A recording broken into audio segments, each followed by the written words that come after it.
I think gluten-free scones are probably the easiest gluten-free bake to ever make, and I'm going to show you exactly how to do it right here in this video. First, you want to take some cold unsalted butter and cut it into cubes. The colder the better for this.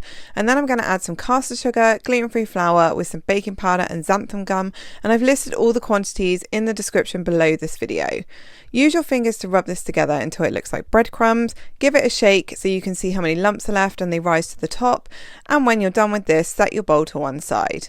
Now we're going to take some milk and we're going to crack an egg into it and beat it together lightly just until the mixture is combined. These are the wet ingredients which are going to make more of a dough-like consistency for our scone mixture. So pour this in once you've beaten it together, and then you're going to need a wooden spoon to start to stir it. Now as you stir, you'll see it start to clump together. And when it starts to get too sticky and clumpy, ditch the spoon and get in there with your hands. Now you can knead this around the bowl and you'll see as the flour is absorbed, it starts to form a nice smooth dough. Turn this out onto a floured work surface, and then you don't want to knead this too much. We literally just want it in a nice ball which we can flatten to a couple of inches thick, and then we're going to cut our scones out of this. Now I've used a smaller cutter, but you can use a bigger one if you like. Just make sure you adjust the cooking times.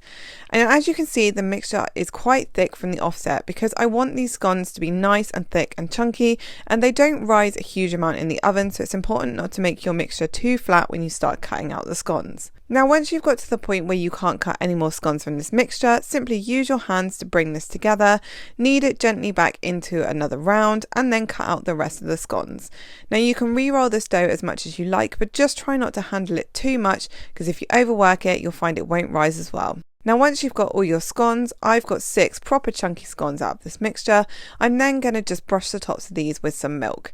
This is going to help them to go lovely and golden brown in the oven, and you can add a sprinkle of sugar on top of this if you want a nice golden crunchy top. And once you've done this, bake them in the oven for about 12 to 15 minutes until they come out lovely and golden brown. Now you want to leave these to sit for about 10 to 15 minutes before you serve them up. You want them warm, not hot. Give them time to settle after baking. And when you're ready, simply cut them in half and serve them with cream and jam. Now I like to go on with cream first because I'm a Devon girl. You can do this the other way, but just know that I will judge you. I have got a recipe for some homemade strawberry jam, which I'll also link in the description below this video, where you'll find the full recipe for these scones. I really hope you enjoyed this recipe tutorial. Let me know if you give these a go and subscribe to my channel for more gluten-free bakes.